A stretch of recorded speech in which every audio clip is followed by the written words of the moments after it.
Hello everyone. Hi, this is Saurabh Raina. इस video में हम बात करेंगे practice sample paper class 11 chemistry के लिए। ये 3 आवर्स का एग्जाम होगा। टोटल मार्क्स 70 होंगे। जो सीबीएसई ने लेटेस्ट सिलेबस रिलीज किया था और लेटेस्ट पैटर्न के हिसाब से ये प्रैक्टिस सैंपल पेपर है।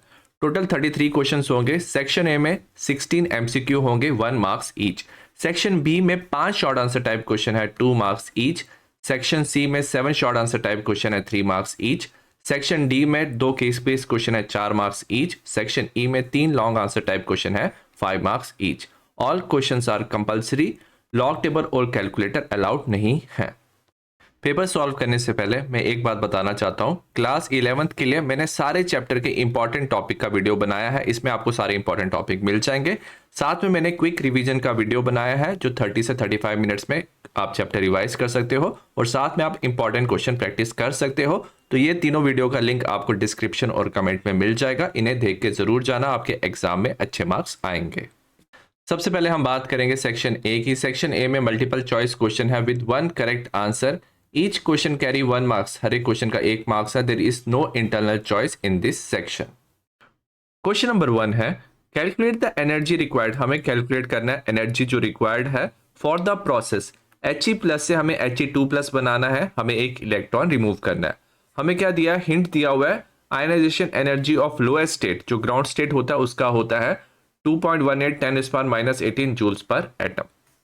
ठीक है, हमें क्या दिया हुआ है, हीलियम दिया हुआ है। अब याद रखना हीलियम में ना क्या होते हैं, 2 इलेक्ट्रॉन होते हैं। एक इलेक्ट्रॉन ऑलरेडी रिमूव किया हुआ है क्योंकि ये He+ की फॉर्म में है, तो हमें एक और इलेक्ट्रॉन रिमूव करना है, हमें He2+ बनाना है।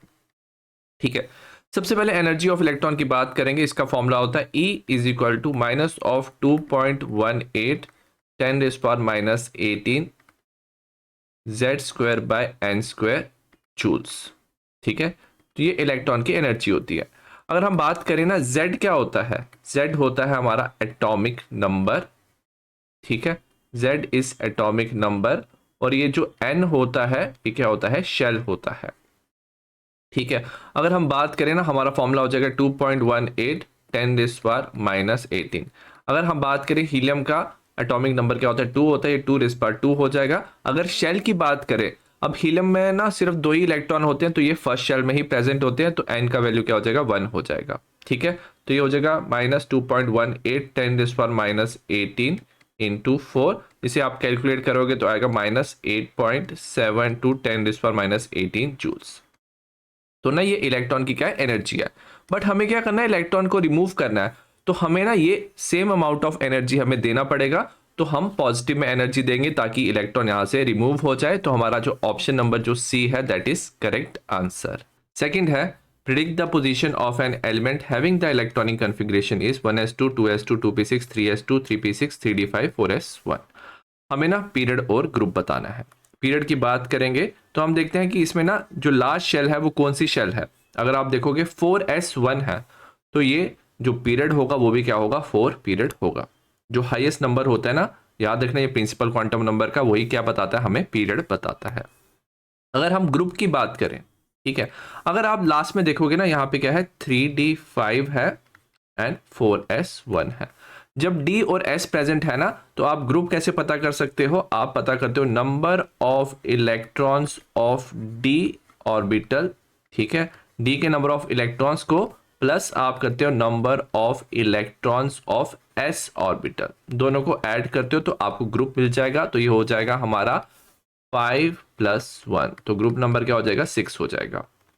ठीक है, तो ऑप्शन नंबर सी इसका करेक्ट आंसर है। थर्ड है हमें IUPAC नेम बताना है फॉलोइंग कंपाउंड का। CH3CH CHO, यहाँ पे C2H5 दिया हुआ है।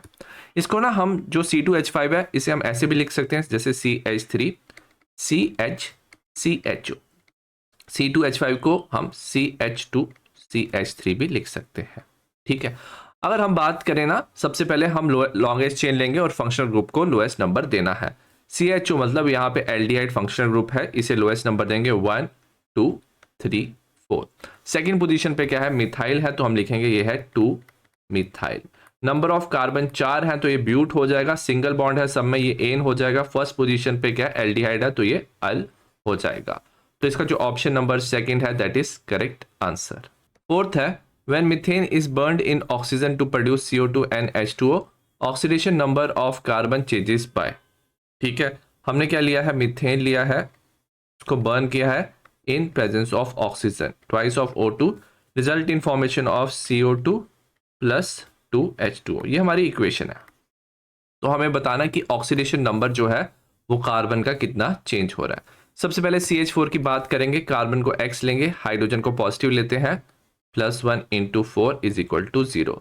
तो कार्बन का यहाँ पे हो जाएगा -4। ठीक है, नेक्स्ट वाले में CO2 में कार्बन को X लेते हैं, ऑक्सीजन का होता है -2 × 2। ठीक है, तो X = +4। तो स्टार्टिंग वाले में कार्बन का कितना था, CH4 में -4 और यहाँ पे +4 हो गया। तो ओवरऑल कितना इंक्रीज हो रहा है, -4 से +4 में इंक्रीज हो रहा है टोटल ऑफ +8। तो +8 ऑक्सीडेशन नंबर क्या हो रहा है, इंक्रीज हो रहा है। तो option number C is correct answer. Question number 5 है the atomic number of element अनबाइनिलियम।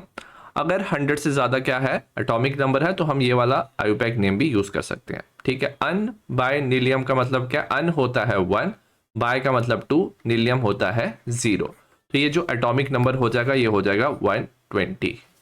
Sixth है number of sigma and pi bond in ethyne. Ethyne की फॉर्मूला की बात करेंगे, होता है CH ट्रिपल बॉन्ड CH। इसमें हमने सिग्मा और पाई बॉन्ड देखने हैं। सिग्मा बॉन्ड कितने हैं, कार्बन हाइड्रोजन के बीच में एक सिग्मा बॉन्ड है, कार्बन हाइड्रोजन के बीच में एक सिग्मा बॉन्ड है। कार्बन कार्बन में ट्रिपल बॉन्ड है, तो ट्रिपल बॉन्ड में एक बॉन्ड क्या होगा, सिग्मा होगा, और बाकी जो 2 बॉन्ड होंगे वो क्या होंगे, पाई बॉन्ड होंगे। ठीक है, तो ओवरऑल इसमें अगर हम बात करेंगे 3 इसमें क्या है, सिग्मा बॉन्ड प्रेजेंट होंगे और हमारे 2 pi bond will be present. ठीक है, तो ऑप्शन नंबर जो ए है that is correct answer. 7th है विच of the following molecule has 0 dipole. अगर वाटर की हम बात करें ना, ठीक है, तो वाटर में क्या होता है, ऑक्सीजन पे लोन पेयर ऑफ इलेक्ट्रॉन्स होते हैं, ऑक्सीजन की तरफ ना डाइपोल मोमेंट होता है। ठीक है, क्योंकि ऑक्सीजन ज्यादा इलेक्ट्रोनेगेटिव है, तो ओवरऑल इसमें अगर आप देखोगे डाइपोल मोमेंट कैंसिल नहीं हो रहा, तो डाइपोल मोमेंट इसमें प्रेजेंट होता है। सिमिलरली NH3 की बात करेंगे, यहाँ पे क्या लोन पेयर ऑफ इलेक्ट्रॉन्स है, ये हाइड्रोजन है। ठीक है, पैरामिडल शेप होता है, यहाँ पे नाइट्रोजन ज्यादा इलेक्ट्रोनेगेटिव होता है, तो यहाँ पे डाइपोल ऐसे बनेगा। ठीक है, लोन पेयर ऑफ इलेक्ट्रॉन्स का भी डाइपोल बनेगा, तो ओवरऑल यहाँ पे डाइपोल प्रेजेंट है। नेक्स्ट NF3 की बात करेंगे। ठीक है, इसमें क्या है, फ्लोरीन की तरफ क्या होगा, because fluorine is more electronegative, dipole थोड़ा यहाँ पे होगा। ठीक है, लोन पेयर ऑफ इलेक्ट्रॉन से डाइपोल यहाँ पे होगा। ओवरऑल इसमें ना NH3 से कम डाइपोल होगा, बट डाइपोल इसमें प्रेजेंट होगा, क्योंकि अपोजिट डायरेक्शन में है, NH3 में सब एक डायरेक्शन में है, तो NF3 में कम डाइपोल होगा बट 0 नहीं होगा। और अगर हम बात करेंगे कार्बन टेट्राक्लोराइड की, कार्बन टेट्राक्लोराइड का कुछ स्ट्रक्चर हम ऐसे बनाएंगे। ठीक है, इसमें क्या होता है, टेट्राहेड्रल शेप होता है, एंगल होता है सबके बीच में 109.5 डिग्री। ठीक है, अब याद रखना ये जो शेप होता है ना, ये सिमेट्रिकल शेप होता है। अगर हम कोई भी सिमेट्रिकल शेप की बात करेंगे, चाहे वो लीनियर है, चाहे वो ट्राइगोनल प्लेनर है या टेट्राहेड्रल है, तो इसमें क्या होता है, यहाँ पे अट्रैक्शन तो होती है, बट ये क्या हो जाती है, एक दूसरे को जितने भी ये डाइपोल होते हैं ना छोटे छोटे, ये आपस में एक दूसरे को कैंसिल करके जो नेट डाइपोल है वो क्या कर देता है, 0 कर देता है, क्योंकि ये सिमेट्रिकल स्ट्रक्चर है। तो option number D is correct answer. Question number 8 है इंपेरिकल फॉर्मूला ऑफ सुक्रोसिस। सुक्रोस होता है C12H22O11। ठीक है, ये इसका ना मॉलिक्यूलर फॉर्मूला होता है, this is it's molecular formula. अगर आप इसको सिंपलेस्ट होल नंबर रेशियो में लिखो, सिंपलेस्ट होल नंबर रेशियो क्या होता है, इंपेरिकल फॉर्मूला होता है। इसका फॉर्मूला सेम ही रहेगा, क्योंकि सपोज ये 2 से डिवाइड नहीं हो सकता। ठीक है, क्योंकि यहाँ पे क्या 11 है, तो सिंपलेस्ट होल नंबर रेशियो में भी इसका जो मॉलिक्यूलर फॉर्मूला है, एम्पेरिकल फॉर्मूला क्या होता है, सेम होता है। तो इसका ऑप्शन नंबर जो सी है that is correct answer. 9th है the designation of an orbital with n is equal to 4 l is equal to 3 is. n का वैल्यू हमें ऑलरेडी क्या दिया हुआ है, 4 प्रिंसिपल क्वांटम नंबर, जो फर्स्ट नंबर है वो 4 होना चाहिए। l की वैल्यू की बात करेंगे, l का वैल्यू क्या हो सकता है, 0 हो सकता है, 1 हो सकता है, 2 या 3 हो सकता है। अगर 0 है ना तो ऑर्बिटल क्या होता है, s होता है, 1 है तो p होता है, 2 है तो d होता है, 3 है तो क्या होता है, f होता है। तो हमें 4 and 3 दिया हुआ है, तो 4 हो जाएगा और 3 क्या हमारा f है, तो इसका आंसर क्या हो जाएगा, 4f हो जाएगा। तो option number D is correct answer. Question number 10 है we know that the relationship between Kc and Kp is, relationship दिया है Kp is equal to Kc RT raise power delta n g. ठीक है, हमें value of delta N बताना है। ठीक है, हमें यहाँ पे ऑलरेडी इक्वेशन दिया हुआ है, NH4Cl क्या दिया है, सॉलिड दिया हुआ है, यहाँ पे NH3 गैस दिया हुआ है, प्लस HCl गैस दिया हुआ है। ठीक है, अगर हम डेल्टा एन जी की बात करें ना, ठीक है, ये किसके इक्वल होता है, it is equal to number of moles of gaseous product. ठीक है, कितने गैस में प्रोडक्ट है, number of moles of gaseous product minus number of moles of gaseous reactant. ठीक है, प्रोडक्ट में कितने मोल्स हैं, आप देखो एक NH3 का एक HCl का, तो 2 मोल्स हैं गैस के। और अगर हम रिएक्टेंट की बात करें, यहाँ पे सॉलिड है, कोई गैस नहीं है, तो इसे 0 लिखेंगे, तो ये हो जाएगा हमारा 2। तो ऑप्शन नंबर जो डी है वो करेक्ट आंसर है। क्वेश्चन नंबर 11 है, if the concentration of glucose in blood is 0.9 ग्राम पर litre, what is the molarity of glucose in blood. हमें कंसेंट्रेशन दिया हुआ है 0.9 ग्राम पर लीटर। ठीक है, सपोज हमारे पास वॉल्यूम ऑफ सोल्यूशन कितना हो गया, वॉल्यूम ऑफ सोल्यूशन हमने क्या ले लिया है, 1 लीटर ले लिया। ठीक है, तो ग्लूकोज कितना प्रेजेंट होगा, ग्लूकोज विल बी 0.9 ग्राम्स। ठीक है, अगर हम मोलैरिटी के फॉर्मूला की बात करें, molarity is equal to number of moles of solute, number of moles of solute होता है, और वॉल्यूम ऑफ सोल्यूशन होता है, ठीक है, इन लीटर्स। अब नंबर ऑफ मोल्स किसके इक्वल होता है, mass by molar mass. Volume हमें ऑलरेडी क्या दिया हुआ है, 1 लीटर दिया है। मास भी हमें कितना दिया, 0.9 ग्राम्स। मोलर मास हमें निकालना है। मोलर मास हमें क्या दिया, C6H12O6 दिया हुआ है। कार्बन का मास कितना होता है, 12 होता है इंटू 6। हाइड्रोजन का कितना होता है, 12 इंटू 1। ऑक्सीजन का क्या होता है, 16 इंटू 6। आप कैलकुलेट कर लोगे तो टोटल मास होता है 180 ग्राम पर मोल। सब्स्टिट्यूट करेंगे, ये हो जाएगा 0.9 डिवाइड बाय 180, और इसे लिख सकते हैं 9 डिवाइड बाय 1800। ठीक है, ये हो जाएगा हमारा 1/200, और इसे आप लिख सकते हो 0.005। ये हमारा मोलर आंसर आ जाएगा। तो ऑप्शन नंबर जो सी है ये करेक्ट आंसर है। क्वेश्चन नंबर 12 है, which one is the correct order of acidity. Suppose हमारे पास 3 कंपाउंड है, अगर इस कार्बन पे क्या है, ट्रिपल बॉन्ड है, एक कंपाउंड में कार्बन कार्बन पे क्या है, डबल बॉन्ड है। ठीक है, और थर्ड कंपाउंड में क्या है, सिंगल बॉन्ड है। तो हम बात कर रहे हैं एल्काइन, एल्कीन एंड एल्केन की।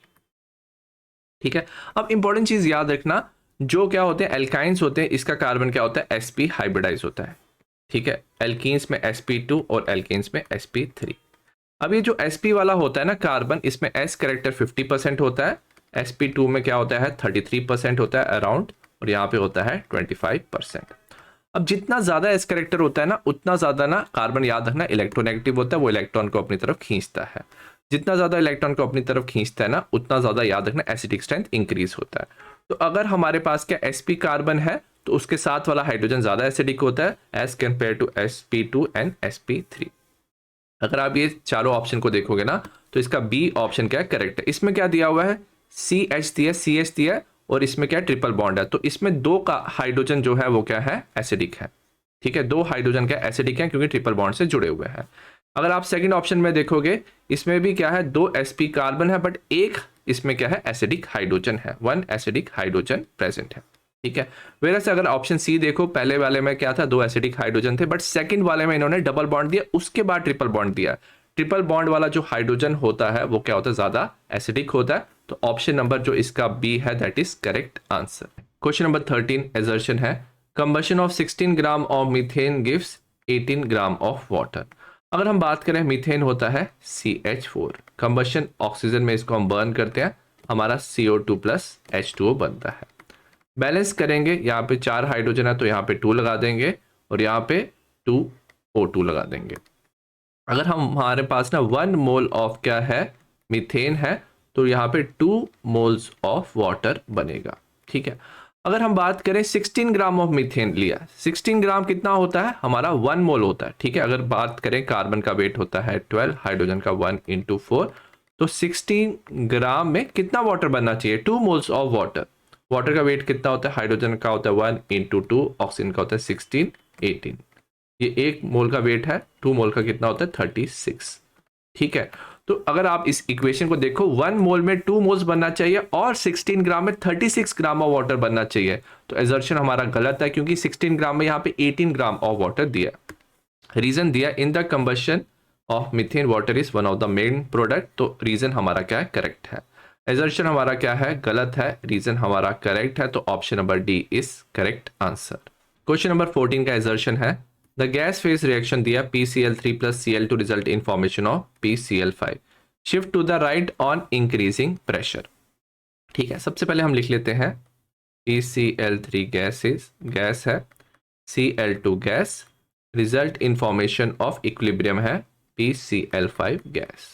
ठीक है, अगर हम बात करें ना, आपने क्या किया, प्रेशर इंक्रीज किया, जो इक्विलिब्रियम है ना according to Le Chatelier principle वो शिफ्ट होता है higher number of moles towards the lesser number of moles. मतलब क्या, जो लेफ्ट हैंड साइड में यहाँ पे कितने मोल्स हैं, अगर आप देखोगे 2 मोल्स हैं, एक PCl3 Cl2 के 2 मोल्स हैं, whereas and right hand side में सिर्फ एक ही मोल ऑफ गैस है। ठीक है, तो अगर आपने सपोज कंटेनर का प्रेशर इंक्रीज किया, जो लेफ्ट हैंड साइड में यहाँ पे ज्यादा मोल्स हैं तो प्रेशर ज्यादा इंक्रीज होगा, तो इक्विलिब्रियम क्या चाहेगा, वो डिक्रीज हो जाए according to Le Chatelier principle, तो राइट साइड पे रिएक्शन को शिफ्ट करेगा। ठीक है, so the gas phase the shift to the right on increasing pressure, तो ये करेक्ट दिया हुआ है, तो राइट की तरफ मतलब लेस नंबर ऑफ मोल्स की तरफ ये शिफ्ट होगा। रीजन दिया हुआ है when pressure increases equilibrium shift toward more number of moles, तो ये गलत दिया है। जब आप प्रेशर इंक्रीज करते हो तो इक्विलिब्रियम कहां से कहां शिफ्ट होता है, from higher number of moles to the less number of moles, not toward the more number of moles, तो ये गलत है। तो एजर्शन हमारा करेक्ट है, रीजन गलत है, तो option number C is correct answer. Question number 15 है, एजर्शन दिया the sum of Q plus W is a state function, तो ये करेक्ट है। अगर हम बात करें ना, Q प्लस जो W होता है that is equal to delta U, that is change in internal energy. ठीक है, और जो इंटरनल एनर्जी है ना, ये डिपेंड करता है इनिशियल एंड फाइनल स्टेट पे, तो ये एक क्या है, स्टेट फंक्शन है। तो अगर आप Q प्लस W को ऐड कर रहे हो तो ये स्टेट फंक्शन है, तो एजर्शन करेक्ट है। रीजन है work and heat are state function, but अगर हम सिर्फ वर्क और हीट की बात की जाए सेपरेटली, तो दोनों क्या होते हैं, याद रखना, they our path function.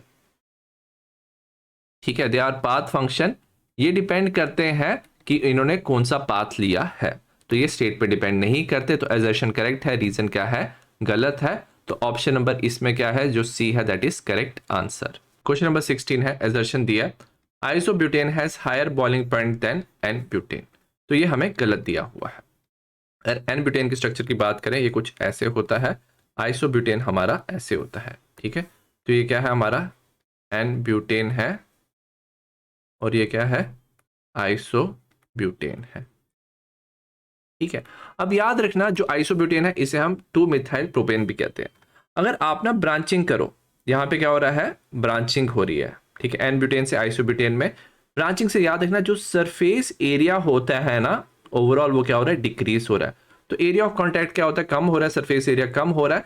Surface area कम होने से ना जो वेंडर वॉल अट्रैक्शन होती है ना, वो भी क्या होती है, फोर्स ऑफ अट्रैक्शन वो कम होती है। और अगर फोर्स ऑफ अट्रैक्शन एक दूसरे मॉलिक्यूल्स में कम है तो बॉइलिंग पॉइंट भी क्या होता है, कम होता है। ठीक है, तो याद रखना आइसोब्यूटेन का ना सरफेस एरिया कम है, एज ए रिजल्ट उसका बॉइलिंग पॉइंट भी कम होगा, तो एन ब्यूटेन का बॉइलिंग पॉइंट ज्यादा है, ना कि आइसोब्यूटेन का। Reason isobutane has lower surface area than n butane, reason हमें करेक्ट दिया, आइसोब्यूटेन का सरफेस एरिया क्या होगा, कम होगा। तो एजर्शन हमारा गलत है, whereas reason is correct statement, तो ऑप्शन नंबर क्या है, डी इज करेक्ट। नेक्स्ट हम बात करेंगे सेक्शन बी की, इसमें 5 क्वेश्चन है with internal choice in 1 question. Following question are very short answer type question, carry 2 marks each. Question number 17 है, एट 500 केल्विन इक्विलिब्रियम कांस्टेंट हमें दिया फॉलोइंग रिएक्शन का 5, half of H2 plus half of I2 result in formation of HI। इसका equilibrium constant 5 दिया, हमें equilibrium constant Kc निकाला है नीचे वाली रिएक्शन का। तो हम क्या करेंगे, पहले वाली रिएक्शन से ना नीचे वाली रिएक्शन हम बनाएंगे। सबसे पहले आप पहले वाली रिएक्शन को क्या कर दोगे, इन्वर्ट कर दोगे। ठीक है, आप HI को पहले लिख लोगे, ठीक है, फिर बाद में लिखोगे half of H2 gas plus half of I2 gas. तो इसमें क्या हो जाएगा, जब आप इन्वर्ट कर लेते हो ना तो इक्विलिब्रियम कांस्टेंट भी इन्वर्ट हो जाता है, ये बन जाएगा 1/kc और ये हो जाएगा 1/5। नेक्स्ट, अब हमें क्या करना है, यहाँ पे 2 दिया हुआ है तो हम इसे 2 से मल्टीप्लाई करेंगे। ठीक है, जब भी आप 2 से मल्टीप्लाई करते हो ना तो इक्विलिब्रियम कांस्टेंट का जो एक्सपोनेंट है वो भी उतना हो जाता है। ठीक है, तो जैसे आपने इसको 2 से मल्टीप्लाई किया तो ये एक्सपोनेंट हो जाएगा रेज टू पावर 2। ठीक है, ये रेज टू पावर 2 हो जाएगा तो ये बन जाएगा 1/25। इसको आप सॉल्व कर दोगे तो आंसर आ जाएगा 0.04 आंसर। क्वेश्चन नंबर 18 है, classify the following into Lewis acid and Lewis base. ठीक है, हम बात करेंगे लुईस एसिड और लुईस बेस की। लुईस एसिड ना इलेक्ट्रॉन क्या होते हैं, डेफिशिएंट होते हैं, या तो इनमें पॉजिटिव चार्ज होना चाहिए जैसे H+ में, या इनका ऑक्टेट कंप्लीट नहीं होगा जैसे BCl3, इनका ऑक्टेट कंप्लीट नहीं है। लुईस बेस क्या होते हैं, जो इलेक्ट्रॉन डोनेट कर सकते हैं, या तो नेगेटिव चार्ज होगा OH नेगेटिव, या लोन पेयर ऑफ इलेक्ट्रॉन हो सकते हैं जैसे NH3 में लोन पेयर ऑफ इलेक्ट्रॉन्स होते हैं, तो ये लुईस बेस है। नेक्स्ट हमें कॉन्जुगेट एसिड बताना है ब्रॉन्स्टेड बेस का, तो हमें बेस दिया हुआ है NH3 एंड HCOO नेगेटिव। ठीक है, हमें इसका ब्रॉन्स्टेड एसिड बताना है। जब एसिड बनाते हो ना तो आपको ना H+ ऐड करते हैं, होता है बेस में, तो NH3 में H+ ऐड करोगे तो NH4+ बन जाएगा। HCOO नेगेटिव में आप H+ ऐड करोगे तो HCOOH ये बना देगा। क्वेश्चन नंबर 19 है, for the reaction 2A gas plus B gas result in formation of 2D gas. Delta U दिया, डेल्टा एस दिया, हमें डेल्टा जी रिएक्शन का निकाला है और हमें बताना है वेदर प्रोसेस इज स्पॉन्टेनियस और नॉट, और हमें आर दिया हुआ है। सबसे पहले अगर आपको डेल्टा जी निकालना है तो डेल्टा एच आपको पता होना चाहिए, तो हम डेल्टा एच निकालेंगे। सबसे पहले हमें पता है delta H is equal to delta U plus delta n g R T. ठीक है, सबसे पहले हम डेल्टा एन जी निकालेंगे।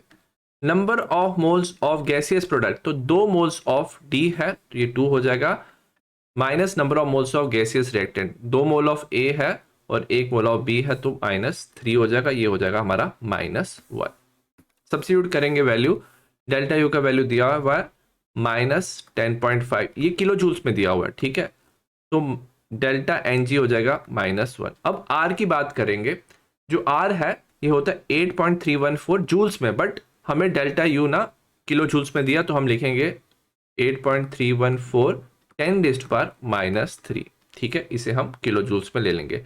अगर टेम्परेचर नहीं दिया है तो नॉर्मल हम रूम टेम्परेचर लेते हैं विच इज 298 केल्विन लेते हैं, तो ये हो जाएगा 298 केल्विन। ठीक है, आप इसको सॉल्व करोगे ये आ जाएगा हमारा -10.5 माइनस ऑफ 2.48, तो ये आ जाएगा हमारा -12.98 किलो जूल्स। हमारा डेल्टा एच मिल गया। अब डेल्टा जी की बात करेंगे, हमें पता है delta G is equal to delta H minus of T delta S. Delta H हम डालेंगे यहाँ पे, हो जाएगा -12.98। टी का वैल्यू हमने पता है 298 होता है, अगर नहीं दिया तो ये हम लेंगे, और डेल्टा एस का वैल्यू दिया हुआ है -44.1 जूल्स में दिया, तो इसे भी हम किलो जूल्स में कन्वर्ट करेंगे, तो इसको मल्टीप्लाई करेंगे -44.1 10⁻³ ठीक है, इसको सॉल्व करेंगे आ जाएगा -12.90, या माइनस माइनस प्लस हो जाएगा 13.14, तो हमारा ये आ जाएगा आंसर 0.16 किलो जूल्स। तो हमें डेल्टा जी का वैल्यू मिल गया 0.16 किलो जूल्स। अब इंपॉर्टेंट क्या है, जो आंसर है पॉजिटिव है, जब पॉजिटिव में आता है तो प्रोसेस क्या होती है, नॉन स्पॉन्टेनियस होती है। तो डेल्टा जी का वैल्यू मिल गया और पता चल गया ये जो प्रोसेस है that is non spontaneous. Question number 20 है, कंप्लीट द फॉलोइंग रिएक्शन। सबसे पहले ना हमें क्या दिया हुआ है, इथीन दिया हुआ है, हमने ब्रोमीन में लिया है इसे Br2CCl4। इसमें ब्रोमीन क्या हो जाएगा, ऐड हो जाएगा, result in formation of CH2Br, यहाँ पे बन जाएगा हमारा CH2Br। ठीक है, तो ये हमारा कंपाउंड बन जाएगा। नेक्स्ट हमने कंपाउंड लिया CH3 CHBr CH2 CH3। हमने ना यहाँ पे क्या लिया, एल्कोहलिक KOH लिया। एल्कोहलिक KOH से याद रखना, इसमें क्या होता है, हम बोलते हैं डी हाइड्रो हैलोजिनेशन।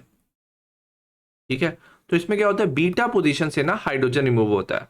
ये जो कार्बन है जिसके साथ हेलोजन है इसे अल्फा कार्बन कहते हैं, साथ वाले कार्बन को हम क्या बोलते हैं, बीटा कार्बन कहते हैं। ठीक है, अब देखो यहाँ पे 2 बीटा हाइड्रोजन है, 2 जगह से रिमूव हो सकता है। सपोज आपने इस वाले से रिमूव किया तो आपका क्या होगा, यहाँ पे हाइड्रोजन, फिर Br रिमूव करोगे तो आपका कंपाउंड बन जाएगा CH2 double bond CH CH2 CH3। ये एक कंपाउंड बनेगा, इसे हम बोलते हैं ब्यूट 1ene। ठीक है, अगर आप क्या करोगे, सपोज इस वाले बीटा कार्बन से हाइड्रोजन रिमूव करोगे तो आपका कंपाउंड बनेगा CH3 CH double bond CH CH3। ये बन जाएगा हमारा ब्यूट 2ene। अब इंपॉर्टेंट है कि एक जो कंपाउंड है वो ज्यादा बनेगा, उसे हम लेते हैं मेजर कंपाउंड। तो आप सिर्फ उसी कंपाउंड को भी लिख सकते हो जो ये सेकंड वाला है ब्यूट 2ene। ये इसलिए ज्यादा बनता है क्योंकि अगर आप देखोगे ना, डबल बॉन्डेड जो कार्बन है ना उसके साथ ज्यादा एल्काइल ग्रुप प्रेजेंट है। यहाँ पे 2 एल्काइल ग्रुप प्रेजेंट है। अगर आप इसे देखोगे ना, इसके साथ सिर्फ एक एल्काइल ग्रुप प्रेजेंट था ब्यूट 1ene के साथ। जितने ज्यादा एल्काइल ग्रुप प्रेजेंट है ना, उतना ज्यादा वो हाइपर कॉन्जुगेशन शो कर सकता है, उतना ज्यादा वो स्टेबल होता है। तो याद रखना ब्यूट 2ene जो होगा वो मेजर क्वांटिटी में बनेगा। 20th का और वाला पार्ट है, हमें एक एल्कीन दिया A जिसमें 3 कार्बन कार्बन के क्या है, सिग्मा बॉन्ड है, 8 कार्बन हाइड्रोजन के सिग्मा बॉन्ड है और 1 कार्बन कार्बन का पाई बॉन्ड है। ऑन ओजोनलिसिस ये दे रहा है 2 moles of aldehyde of molar mass 44U। हमें आयोपैक नेम बताना है A का जो एल्कीन है। तो हमें क्या दिया, एक एल्कीन है जो क्या है A है। ठीक है, ओजोनलिसिस के बाद हमें क्या मिला है, जिंक के साथ हीट करेंगे ओजोन, हमें 2 मोल्स ऑफ एल्डिहाइड मिल रहा है।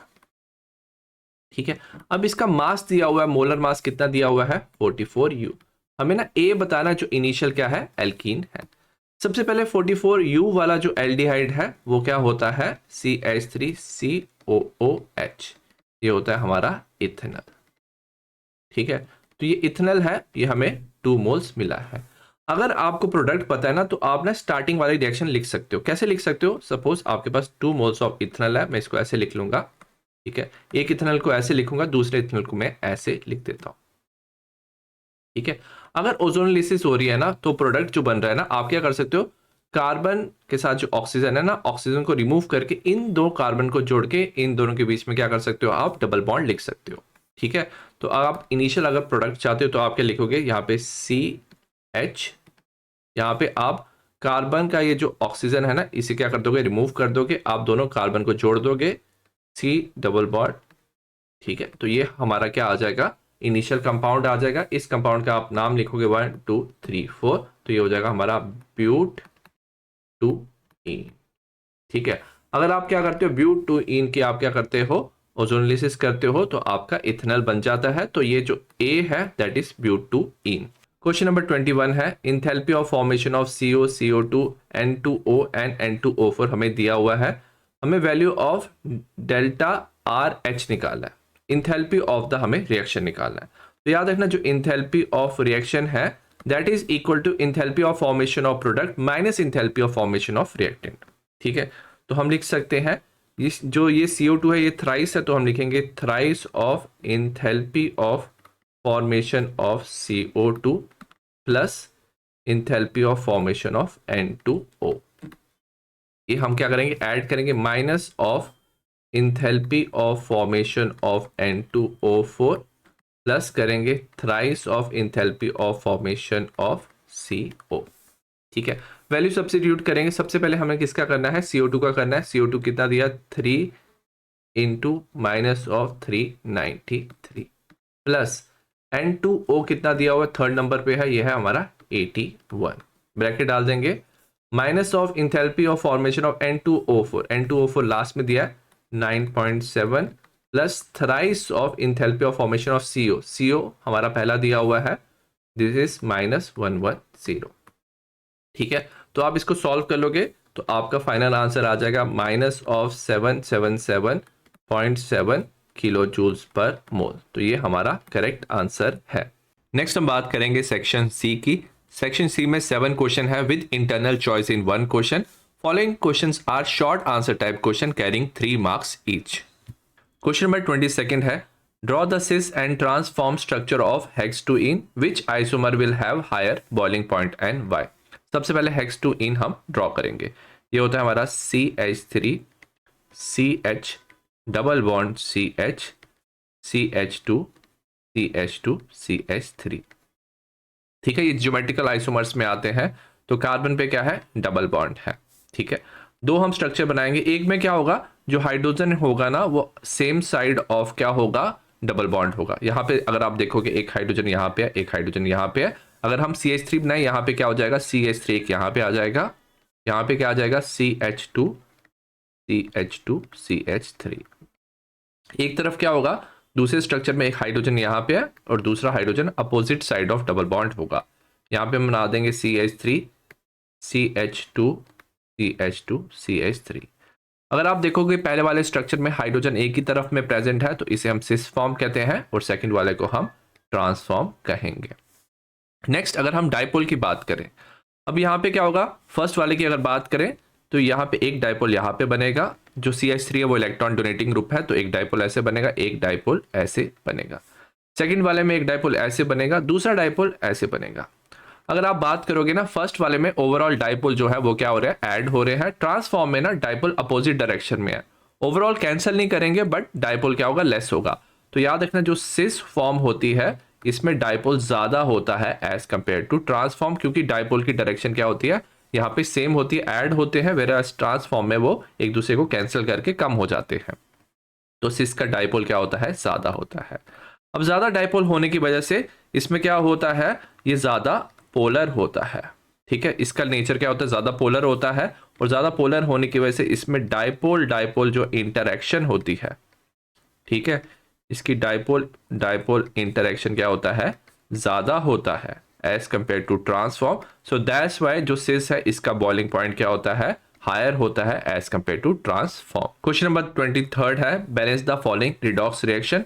हम ना इसे ion electron method, ion electron method में क्या होता है, हम दो हाफ लिखेंगे, ऑक्सीडेशन हाफ और रिडक्शन हाफ, इसे सॉल्व करेंगे और ये एसिडिक मीडियम में दिया है।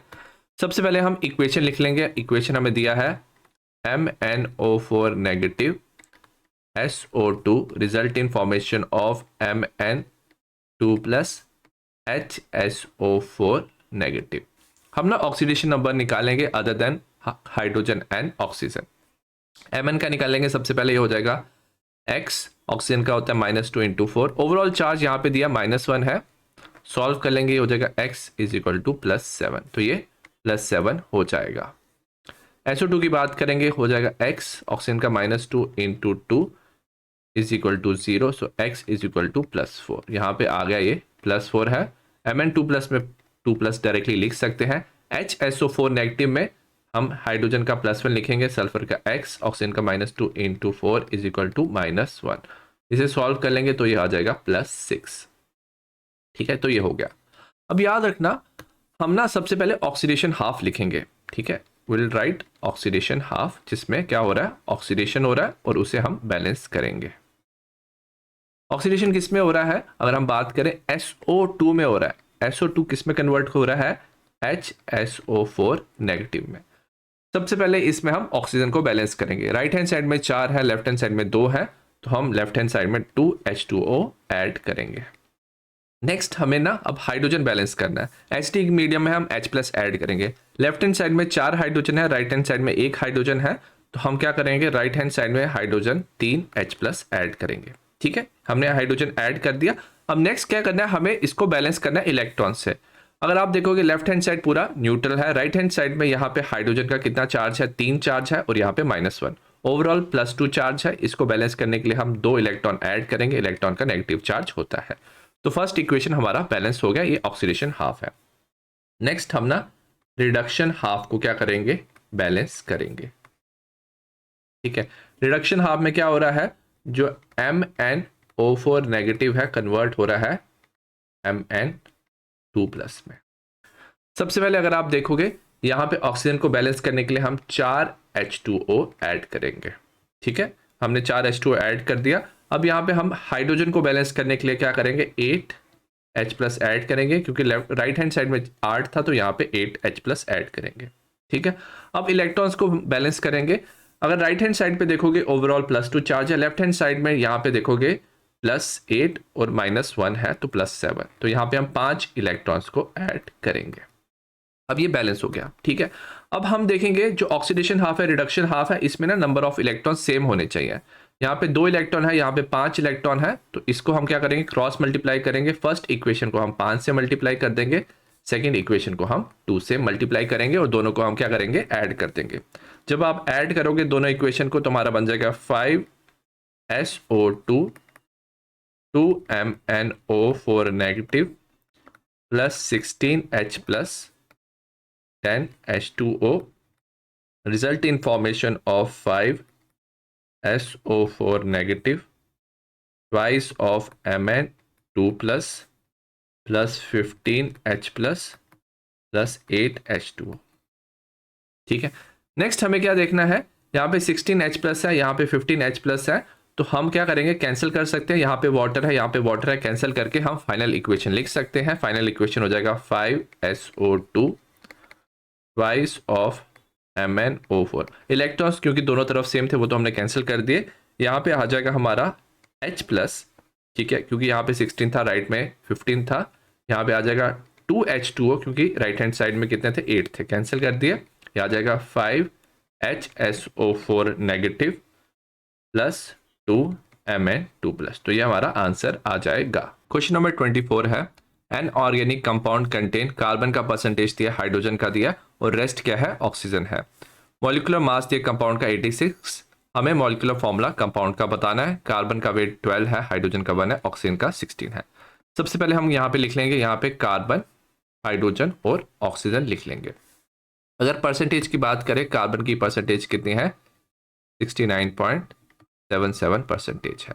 हाइड्रोजन का परसेंटेज है 11.63। ऑक्सीजन का कितना होगा, हम 100 में से ये 2% को माइनस करेंगे, 69.77 माइनस 11.63, तो ये हमारा अराउंड आ जाएगा 18.60%।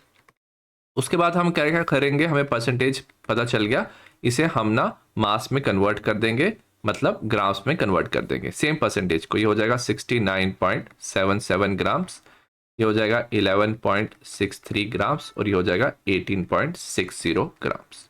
अब इसे हम मास से क्या करेंगे, इसे मोल्स में कन्वर्ट कर देंगे। कैसे कन्वर्ट करेंगे, divided by their mass. Carbon का मास होता है, मोलर मास 12 होता है, हाइड्रोजन का कितना होता है, 1 होता है, और ऑक्सीजन का कितना होता है, 16 होता है। ठीक है, तो हमारे मोल्स आ जाएंगे, पहले वाले के आ जाएंगे अराउंड 5.81, सेकेंड वाले के आ जाएंगे 11.63 और थर्ड वाले के आ जाएंगे 1.16। अब हम क्या करेंगे, हमें मोल्स मिल गए, अब हम सिंपलेस्ट रेशो में लाएंगे। सिंपलेस्ट रेशो मतलब जो सबसे स्मॉलेस्ट नंबर है उससे सबको डिवाइड करेंगे। ठीक है, तो हम 5.81 को डिवाइड करेंगे 1.16 से, तो हमारा यहाँ पे आ जाएगा इज इक्वल टू 5। 11.63 को 1.16 से करेंगे तो हमारा आ जाएगा 10।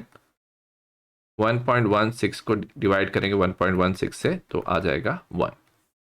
ठीक है, तो इससे हमारा क्या निकल गया, इंपेरिकल फॉर्मूला। हमारा इंपेरिकल फॉर्मूला आ गया। इंपेरिकल फॉर्मूला क्या है, कार्बन 5 है, हाइड्रोजन 10 है, ऑक्सीजन 1 है। नेक्स्ट हमें क्या निकालना है, मॉलिक्यूलर फॉर्मूला निकालना है। ठीक है, मॉलिक्यूलर फॉर्मूला किसके इक्वल होता है, n इंटू इंपेरिकल फॉर्मूला। अब n किसके इक्वल होता है, जो n होता है ये होता है molecular mass divided by empirical formula mass. ठीक है, अगर मॉलिक्यूलर मास की बात करें, ऑलरेडी हमें क्या दिया हुआ है, ये 86 दिया हुआ है। ठीक है, अगर हम बात करें इंपेरिकल फॉर्मूला मास की, इंपेरिकल फॉर्मूला है C5H10O, तो कार्बन कितना है 12 होता है, एक का वेट इंटू 5 हो जाएगा, हाइड्रोजन का 10 हो जाएगा इंटू 1 और ऑक्सीजन का आ जाएगा 16। अगर आप ये ऐड कर तो ये आ जाता है 86। तो 86 डिवाइड बाई 86 क्या है, 1 है। तो इसमें जो मॉलिक्यूलर फॉर्मूला है that is same as empirical formula, तो हमारा मॉलिक्यूलर फॉर्मूला आ जाएगा विच इज C5H10O। तो यही मॉलिक्यूलर फॉर्मूला है। और वाला पार्ट है डाई नाइट्रोजन और डाई हाइड्रोजन एक दूसरे के साथ रिएक्ट करके अमोनिया बना रहे हैं, हमें इक्वेशन दिया हुआ है। हमें बताना है मास ऑफ अमोनिया प्रोड्यूस। अगर 2000 ग्राम ऑफ डाई नाइट्रोजन और 1000 ग्राम ऑफ हाइड्रोजन यूज किया है, will any of the two reactant remain unreacted, कोई अनरिएक्टेड रहेगा? अगर यस, विच वन, और हमें उसका मास बताना जो अनरिएक्टेड रहेगा। ये लिमिटेड रिएजेंट का क्वेश्चन है। हमें दिया है N2 + 3H2 result in formation of 2NH3। ठीक है, मास लिख लेते हैं। नाइट्रोजन का मास कितना दिया हुआ है, यहाँ पे 2000 दिया हुआ है, और डाई हाइड्रोजन का दिया है 1000 ग्राम्स।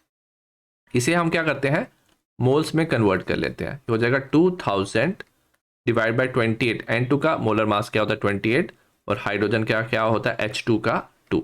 ठीक है, तो नंबर ऑफ मोल्स हमारे यहाँ पे आगे आ जाएगा 71.42, ये आ जाएगा 500। ठीक है, अब हमें ये मिल गया।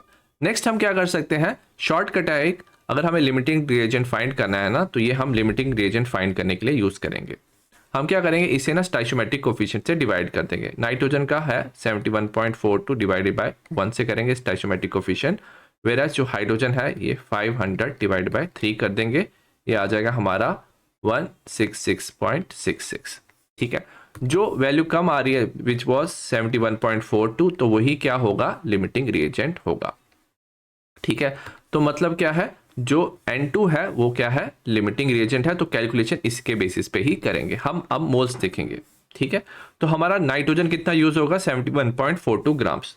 हमें पता है, अगर आप इक्वेशन देखोगे, 1 मोल ऑफ जब नाइट्रोजन यूज करते हो तो कितना अमोनिया बनता है, 2 मोल्स ऑफ अमोनिया बन रहा है।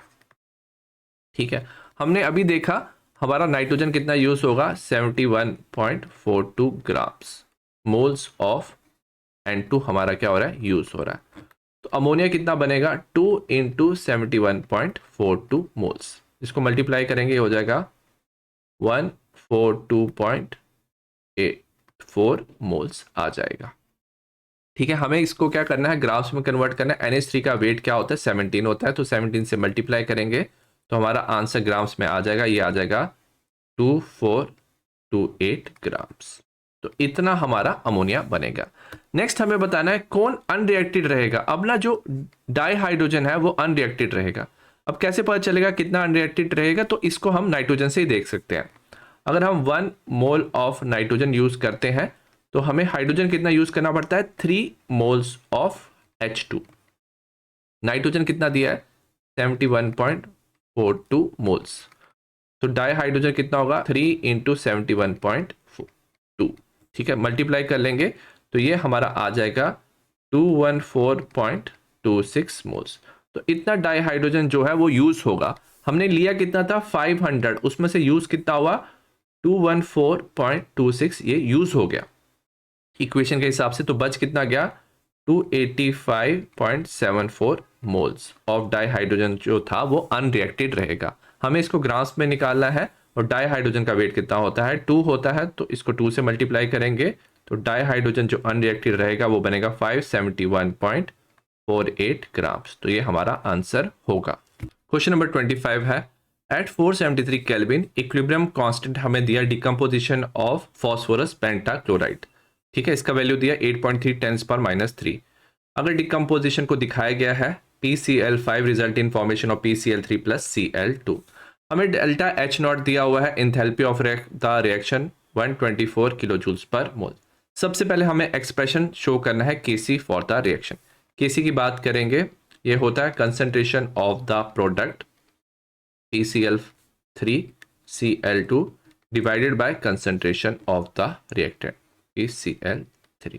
ठीक है, Kc का वैल्यू हमें ऑलरेडी दिया हुआ है, ये हो जाएगा 8.3 10⁻³ नेक्स्ट हमें पूछा है what is the value of Kc for the reverse reaction at the same temperature. अगर आपने इस रिएक्शन को रिवर्स कर दिया ना, तो सपोज नया इक्विलिब्रियम कांस्टेंट बनेगा Kc डैश, तो ये भी क्या हो जाता है, इनवर्स हो जाता है।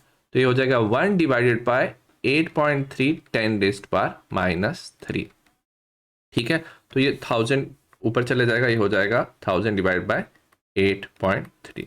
इसको आप सॉल्व कर लोगे तो ये आ जाएगा हमारा 120.48। ये इक्विलिब्रियम कांस्टेंट हो जाएगा इस इक्वेशन का। Next what would be the effect of KC if PCl5 is added. अगर हमने सपोज क्या किया है, PCl5 ऐड किया है, ठीक है, आपने क्या किया, इसे ऐड किया है, तो क्या होता है, ये याद रखना, ये इक्विलिब्रियम वाली क्या है, इक्वेशन है। PCl5 आपने ऐड किया है तो रिएक्टेंट की कंसंट्रेशन आपने क्या कर दी, इंक्रीज कर दी।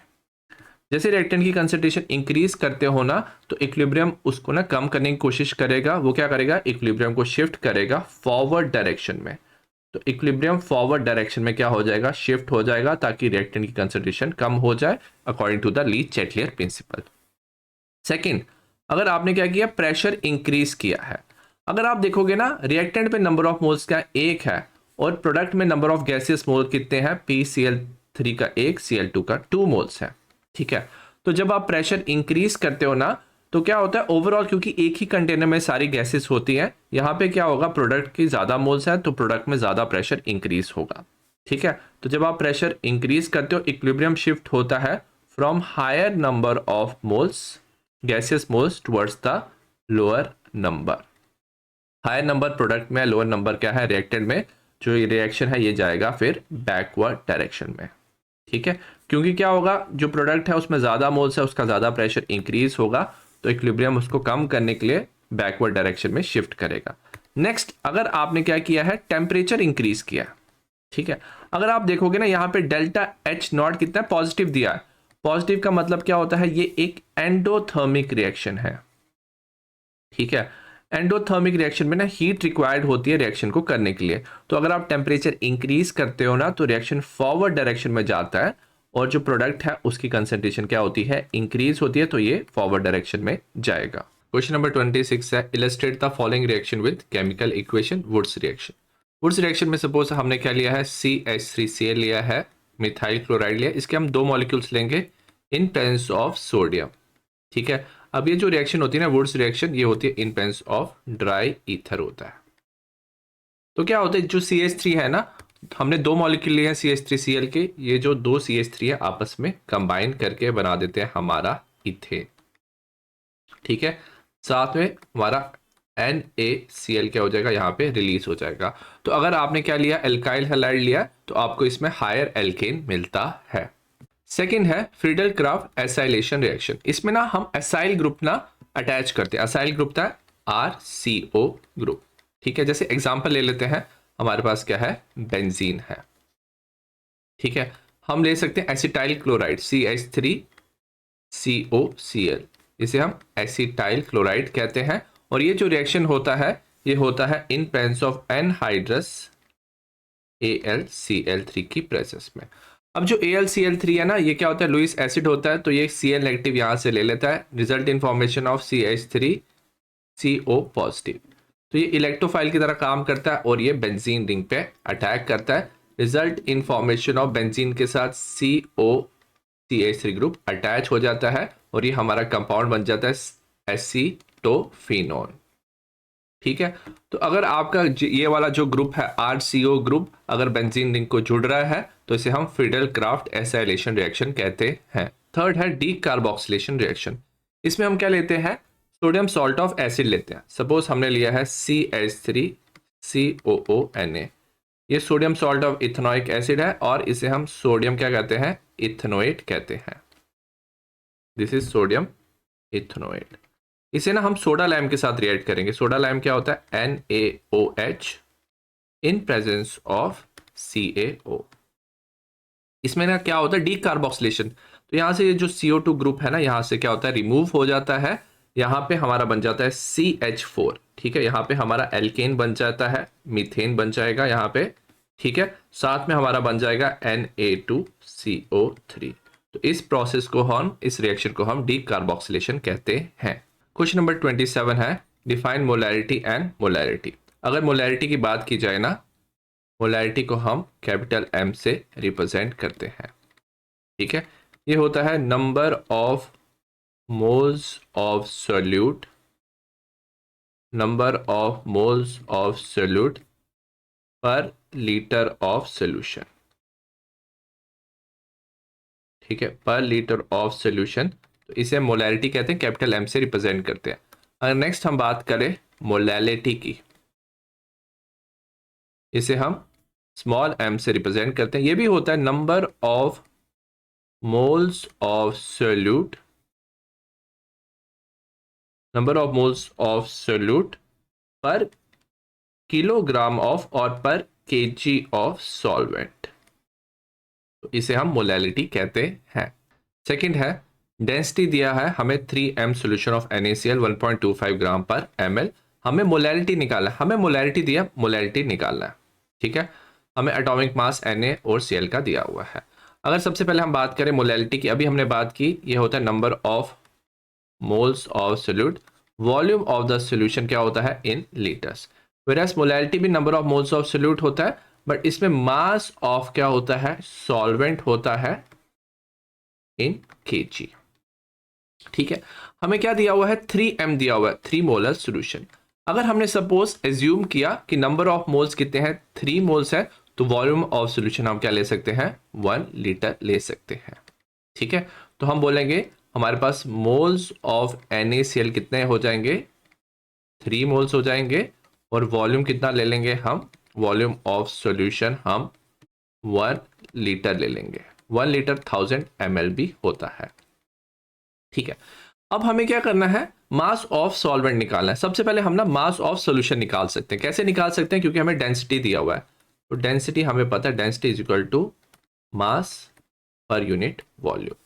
ठीक है, डेंसिटी हमें कितना दिया 1.25 ग्राम पर ml, मास हमें निकालना है, वॉल्यूम हमने यहाँ पे 1000 ml लिया है, तो मास ऑफ सॉल्यूशन हमें मिल जाएगा, मास ऑफ सॉल्यूशन हो जाएगा हमारा 1250 ग्राम्स।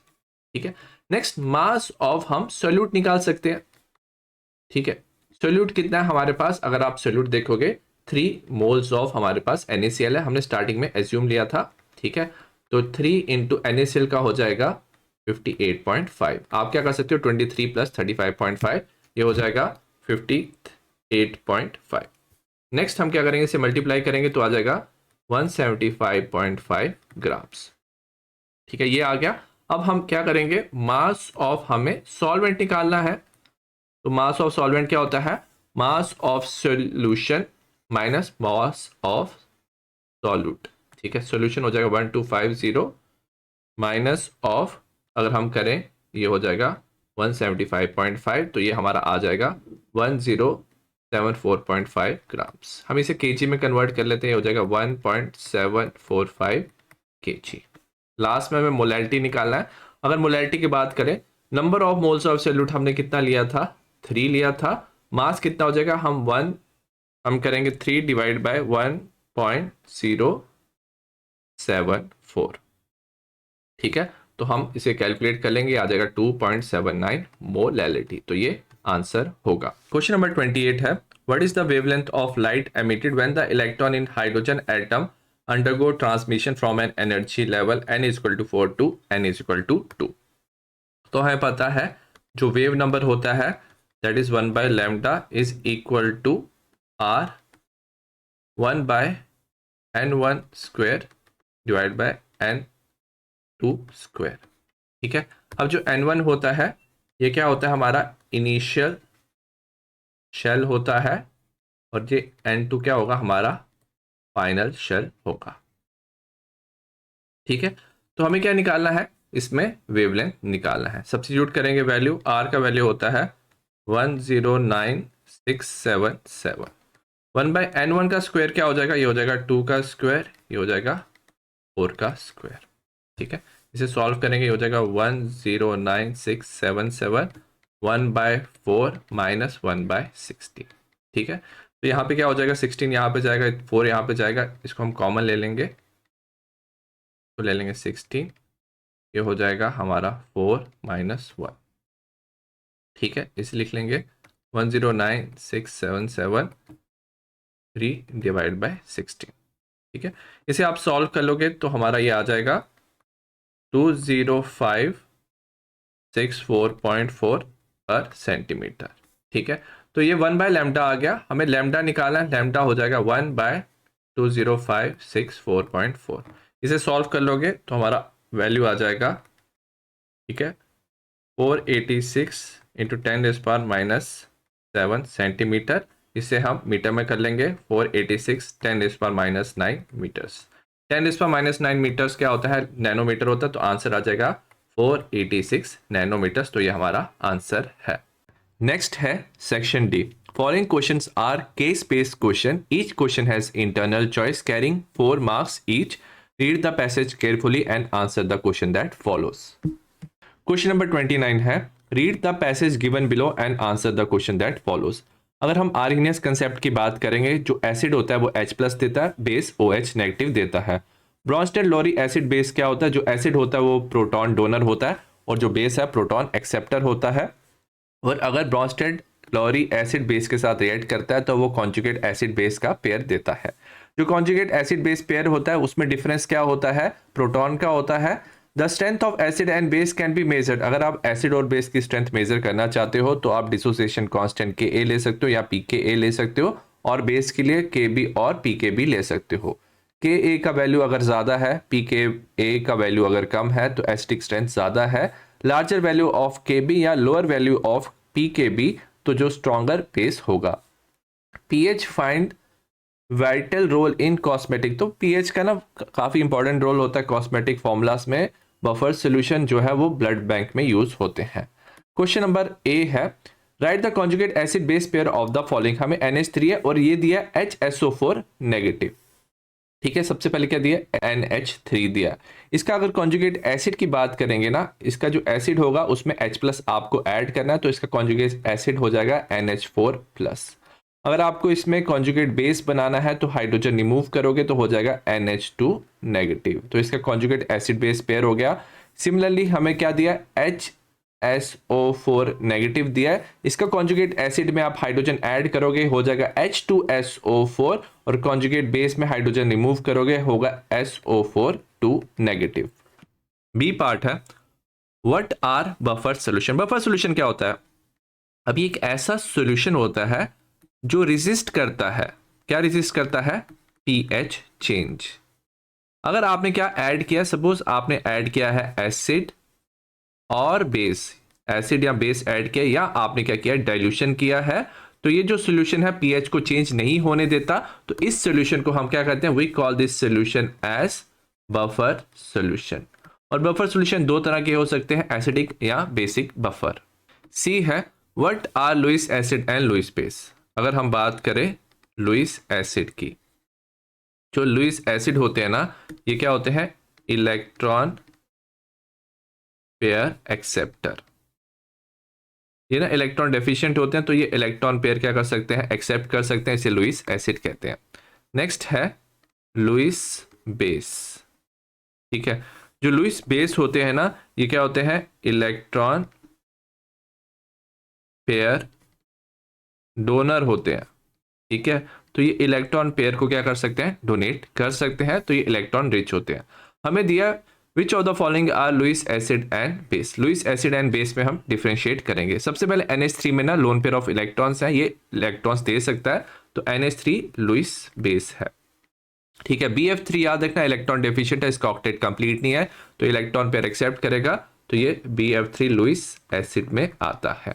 अगर AlCl3 की बात करें, ये भी इलेक्ट्रॉन डेफिशिएंट है, इसका ऑक्टेट कंप्लीट नहीं है, 3 बॉन्ड है, तो ये भी हमारा लुईस एसिड में आता है। और अगर हम बात करें CH3NH2, तो नाइट्रोजन पे लोन पेयर ऑफ इलेक्ट्रॉन्स है, तो ये एज ए लुईस बेस काम करता है क्योंकि ये इलेक्ट्रॉन पेयर डोनेट कर सकता है। क्वेश्चन नंबर 30 है, read the passage given below and answer the following question. In an organic reaction, organic reaction में ना कोवेलेंट बॉन्ड बिटवीन 2 कार्बन और carbon and some other atom ना ब्रेक होते हैं और न्यू बॉन्ड बनते हैं। जो सीक्वेंशियल अमाउंट ऑफ है ईच स्टेप का, जिसमें इलेक्ट्रॉन की मूवमेंट हो रही है, एनर्जेटिक्स ड्यूरिंग बॉन्ड क्लीवेज, कैसे एनर्जी चेंज हो रहा है, बॉन्ड फॉर्मेशन हो रहा है, तो ये सारा रिएक्शन मैकेनिज्म में आता है। जो स्पीशीज कार्बन की होती है जिसमें 6 इलेक्ट्रॉन होते हैं और 3 बॉन्ड्स होते हैं विद पॉजिटिव चार्ज, इसे कार्बोकेटाइन कहते हैं और कार्बोनियम आयन भी कहते हैं। जो CH3+ आयन है इसे मिथाइल केटाइन और मिथाइल कार्बोनियम आयन कहेंगे। कार्बोकेटाइन जो है वो क्लासिफाई किया गया है प्राइमरी, सेकेंडरी, टर्शरी में, डिपेंडिंग अपॉन उनके पास कितने कार्बन जुड़े हुए हैं डायरेक्टली। कुछ एग्जांपल्स है कार्बोकेटाइन के, CH3 CH2+, इथाइल कार्बोकेटाइन और प्राइमरी कार्बोकेटाइन, क्योंकि जो CH2 है उसके साथ एक ही कार्बन जुड़ा हुआ है, यहाँ पे CH+ के साथ 2 कार्बन है तो ये सेकेंडरी कार्बोकेटाइन, इसे आइसोप्रोपाइल केटाइन भी कहते हैं। CH3 थ्राइस C, इसमें 3 जुड़े हुए हैं तो ये टर्शरी कार्बोकेटाइन और टर्शरी ब्यूटाइल केटाइन भी कहते हैं। काफ़ी अनस्टेबल होते हैं कार्बोकेटाइन, हाईली रिएक्टिव होते हैं। एल्काइल रेडिकल को क्लासिफाई किया प्राइमरी, सेकेंडरी, टर्शरी में। जो एल्काइल रेडिकल स्टेबिलिटी इंक्रीज होती है जब आप प्राइमरी से टर्शरी की तरफ जाते हो। और ऑर्गेनिक रिएक्शन जिसमें होमोलिटिक फिशन होती है, जिसमें क्या होते हैं जो इलेक्ट्रॉन्स हैं वो एक एक इलेक्ट्रॉन दोनों स्पीशीज ले लेते हैं, तो इसमें फ्री रेडिकल और होमोपोलर और नॉन पोलर रिएक्शन होता है। ए है write any two reactive intermediates which are unstable.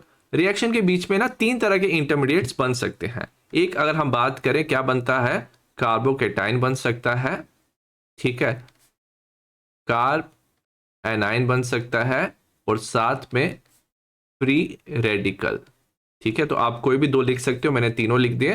तो 3 तरह के रिएक्टिव इंटरमीडिएट बनते हैं। सेकेंड पार्ट है state the hybridization of carbonium ion. Carbonium मतलब कार्बोकेटाइन, हम कोई भी कार्बोकेटाइन ले लेते हैं। सपोज मैंने लिया CH3 CH3, ठीक है। तो अगर इसकी आपको हाइब्रिडाइजेशन की बात करनी है तो इसमें कार्बन के साथ जो पॉजिटिव चार्ज वाला कार्बन है इसके साथ 3 बॉन्ड है, एक CH3 के साथ, एक CH3 के साथ, एक हाइड्रोजन के पास। तो 3 इसमें क्या है, सिग्मा बॉन्ड है। और अगर 3 सिग्मा बॉन्ड है तो हाइब्रिडाइजेशन हो जाता है sp2। C है explain tertiary carbocation is more stable then the secondary and in turn primary. Explain, हमें पता है जो टर्शरी कार्बोकेटाइन है, जैसे हम एग्जांपल बना लेते हैं, जैसे CH3 यहाँ पे प्लस चार्ज आ जाएगा, ठीक है। सेकेंडरी बनाएंगे CH3, ये हो जाएगा CH3, ये सेकेंडरी है। और प्राइमरी हो जाएगा जैसे CH3 CH2+। तो ना टर्शरी सबसे ज्यादा स्टेबल होता है। टर्शरी मतलब ये जो पॉजिटिव कार्बन है इसके साथ 3 एल्काइल ग्रुप जुड़े हैं, इसमें 2 एल्काइल ग्रुप जुड़े हैं, सेकेंडरी है और ये प्राइमरी है। टर्शरी ना सबसे ज्यादा स्टेबल होता है। तो ये ना 2 इफेक्ट पे काम करता है। सबसे पहले होता है plus I effect. Plus I effect में याद रखना जो CH3 ग्रुप है ना वो इलेक्ट्रॉन डोनेटिंग ग्रुप है। यहाँ 3 तरफ से इलेक्ट्रॉन की डोनेशन होती है टुवर्ड्स द पॉजिटिव चार्ज, इसे प्लस आई मतलब प्लस इंडक्टिव इफेक्ट भी कहते हैं। और एज ए रिजल्ट जो टर्शरी कार्बन है इसे ज्यादा इलेक्ट्रॉन्स मिल रहे हैं, ज्यादा स्टेबल हो रहा है। सेकेंडरी में 2 तरफ से और प्राइमरी में 1 तरफ से। नेक्स्ट इफेक्ट है उसे हम क्या बोलते हैं, हाइपर कॉन्जुगेशन, ठीक है। हाइपर कॉन्जुगेशन में बात करी जाए ना तो क्या हो रहा है, ये जो पॉजिटिव चार्ज कार्बन है इसके साथ 3 एल्काइल ग्रुप जुड़े हुए हैं और हर एक एल्काइल ग्रुप में 3 हाइड्रोजन है। तो एज ए रिजल्ट क्या होता है, जो हाइड्रोजन है अपना सिग्मा बॉन्ड ब्रेक करके इलेक्ट्रॉन्स इस कार्बन की तरफ भेज सकता है, इसे हाइपर कॉन्जुगेशन कहते हैं। तो टर्शरी में देखोगे तो हाइपर कॉन्जुगेशन के ज्यादा स्ट्रक्चर बनेंगे क्योंकि इसके साथ क्या है 3 एल्काइल ग्रुप जुड़े हुए हैं। वेयर सेकेंडरी में 2 एल्काइल ग्रुप जुड़े हुए हैं, प्राइमरी में 1 एल्काइल ग्रुप जुड़ा हुआ है। तो हाइपर कंजुगेशन से भी याद रखना टर्शरी ज्यादा स्टेबल हो जाता है as compare to secondary, as compare to primary. C का और पार्ट है what are electrophiles and nucleophile, give an example each. सबसे पहले हम बात करेंगे इलेक्ट्रोफाइल की। अब जो इलेक्ट्रोफाइल हो सकते हैं ना ये 2 तरह के हो सकते हैं, ठीक है। या तो ये पॉजिटिवली चार्ज होंगे, it can be positively charge, और ये न्यूट्रल हो सकते हैं, ठीक है। पॉजिटिवली चार्ज या न्यूट्रल होते हैं। They are electron deficient species. ये इलेक्ट्रॉन क्या होते हैं, डेफिशिएंट होते हैं। और साथ में ये क्या कर सकते हैं, एक्सेप्ट कर सकते हैं, they can accept electron pair. Electron pair accept करते हैं फ्रॉम इलेक्ट्रॉन रिच स्पीशीज, ठीक है। तो इसे इलेक्ट्रोफाइल कहते हैं। पॉजिटिवली चार्ज इलेक्ट्रोफाइल जैसे H+Cl+, और न्यूट्रल जो इलेक्ट्रॉन डेफिशिएंट है जैसे AlCl3 जिसका ऑक्टेट कंप्लीट नहीं है, तो ये इलेक्ट्रोफाइल है। अगर हम बात करें न्यूक्लियोफाइल्स के बारे में, ठीक है। न्यूक्लियोफाइल्स क्या हो सकते हैं, या तो इनमें क्या होता है नेगेटिव चार्ज होता है, so they are negatively charged, negatively charge हो सकते हैं, या ये भी क्या होते हैं न्यूट्रल होते हैं, ठीक है। अब ये जो है ये इलेक्ट्रॉन क्या होते हैं, रिच होते हैं, दे आर इलेक्ट्रॉन रिच, और ये डोनेट कर सकते हैं इलेक्ट्रॉन पेयर, ठीक है। तो इलेक्ट्रॉन पेयर को डोनेट कर सकते हैं। अगर नेगेटिवली चार्ज की बात करें जैसे Cn नेगेटिव, Cl नेगेटिव, तो ये न्यूक्लियोफाइल है। और अगर हम बात करें न्यूट्रल की, न्यूट्रल में जैसे NH3, इसमें लोन पेयर ऑफ इलेक्ट्रॉन्स हैं, वाटर भी एज ए न्यूक्लियोफाइल होता है क्योंकि ऑक्सीजन पे लोन पेयर ऑफ इलेक्ट्रॉन्स है, तो इलेक्ट्रॉन ये डोनेट कर सकते हैं। नेक्स्ट हम बात करेंगे सेक्शन ई की। The following question are long answer type question, carry 5 marks each, all question have internal choice. Question number 31 के ए पार्ट की बात करेंगे। Calculate the radius of first orbital of He+। तो He+ के first orbital का हमें radius निकालना है। रेडियस का फॉर्मूला होता है 0.529 n²/z। ये एंगस्ट्रॉम में होता है, एंगस्ट्रॉम होता है 10⁻⁻10। ठीक है, अगर हम बात करें n की, ये रिप्रेजेंट करता है शेल, और z जो है वो रिप्रेजेंट करता है एटॉमिक नंबर। ठीक है, हम हीलियम की बात करें, उसका शेल कौन सा है, फर्स्ट ऑर्बिट है, तो हम लिखेंगे 0.529 1⁻²। ठीक है, z का वैल्यू कितना हो जाएगा, हीलियम का एटॉमिक नंबर 2 होता है, ये हो जाएगा 0.529 डिवाइडेड बाय 2, तो हमारा आंसर आ जाएगा 0.264 एंगस्ट्रॉम। तो ये होगा radius of first orbital of He+। B है state Heisenberg uncertainty principle, give any one significance of it. अगर हाइजेनबर्ग अनसर्टेनिटी प्रिंसिपल की बात करेंगे, ये क्या बताता है, it is impossible to determine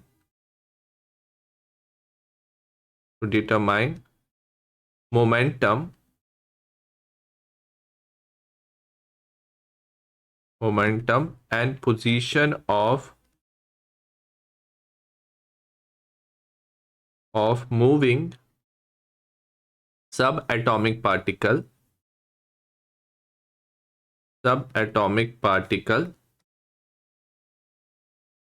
simultaneously। ठीक है, तो हम मोमेंटम और position of subatomic particle simultaneously find नहीं कर सकते। इसका फॉर्मूला होता है delta x is equal to delta p। ठीक है, ये होता है greater than less than h/4π। ठीक है, तो वेयर डेल्टा x जो है ये बताता है हमें अनसर्टेनिटी इन पोजीशन बताता है, डेल्टा p हमें बताता है अनसर्टेनिटी इन मोमेंटम। ठीक है, तो अगर आपके पास कोई भी सब एटॉमिक पार्टिकल है जैसे इलेक्ट्रॉन, या तो आप उसका मोमेंटम डिटरमाइन कर सकते हो, या तो आप उसकी पोजीशन डिटरमाइन कर सकते हो साइमल्टेनियसली। अगर आपको पोजीशन पता चलेगा तो आप मोमेंटम ठीक से पता नहीं कर पाओगे, तो यही है Heisenberg uncertainty principle. Give any one significance. अगर सिग्निफिकेंस की बात करें, ये रूल आउट करता है, it rules out definite path of electron. ये बताता है कि इलेक्ट्रॉन का कोई डेफिनेट पाथ नहीं होता, और ये जो है ये एप्लीकेबल होता है, it is applicable for micro size particle. तो माइक्रो साइज पार्टिकल जैसे इलेक्ट्रॉन है, ये उसी के लिए क्या होता है, एप्लीकेबल होता है। सी है right electronic configuration of Cr3+। हमें क्या दिया है, Cr3+ आयन का Z होता है, एटॉमिक नंबर होता है 24। अगर हम Cr की बात करें ना, इसका नॉर्मल इलेक्ट्रॉनिक कन्फिग्रेशन होता है 1s2 2s2 2p6 3s2 3p6 4s1 3d5। ठीक है, ये क्रोमियम का होता है। अगर हम क्या करेंगे, 3 इलेक्ट्रॉन्स रिमूव करेंगे ना, तो ये हो जाता है 1s2 2s2 2p6 3s2 3p6। अब याद रखना, जब 3 इलेक्ट्रॉन रिमूव करेंगे ना, तो एक S से होगा 4s से, और 2 D से होंगे। 4s जो होता है ना, याद रखना आउटर मोस्ट होता है, तो सबसे पहले आउटर मोस्ट इलेक्ट्रॉन एक रिमूव होगा, और 2 D से होंगे, यह बन जाएगा 3d3। तो ये Cr3+ की इलेक्ट्रॉनिक कन्फिग्रेशन है। इसे हम ऐसे भी लिख सकते हैं आर्गॉन 3d3। तो ये Cr3+ की इलेक्ट्रॉनिक कन्फिग्रेशन है। और का ए पार्ट है, what is the significance of magnetic quantum number. अगर हम बात करें मैग्नेटिक क्वांटम नंबर को ना, हम m से रिप्रेजेंट करते हैं। ठीक है, इट डिटरमाइन द, ये हमें बताता है नंबर ऑफ ऑर्बिटल्स, एक सब शेल में कितने ऑर्बिटल्स प्रेजेंट है ये बताता है, और बताता है ओरिएंटेशन ऑफ ऑर्बिटल। ठीक है, ओरिएंटेशन मतलब अरेंजमेंट ऑफ ऑर्बिटल्स बताता है इन गिवन सब शेल, एक सब शेल में। इसका फॉर्मूला की बात करें तो होता है m is equal to minus L2 plus L। ठीक है, अगर हमारे पास याद रखना s है सब शेल, तो L का वैल्यू 0 हो जाता है, तो ये 0 आ जाएगा। तो एक ही ऑर्बिटल होता है। अगर L की बात करेंगे तो 3 ऑर्बिटल होते हैं, -1 0 +1 3 ऑर्बिटल आ जाएंगे। अगर हम D की बात करेंगे तो आ जाएंगे 5 ऑर्बिटल, -2 -1 0 1 2। और अगर हम F की बात करेंगे -3 -2 -1 0 1 2 3, तो 7 ऑर्बिटल्स होंगे। ठीक है, तो याद रखना ये है हमारा significance of magnetic quantum number. P part है, N5 दिया, L3 दिया, what is the designation of the orbital.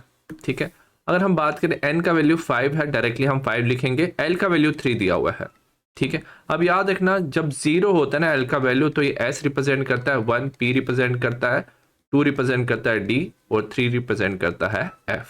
ठीक है, तो L3 मतलब ये F को रिप्रेजेंट कर रहा है, तो N5 है और 3 की जगह हम क्या लिखेंगे, F लिखेंगे।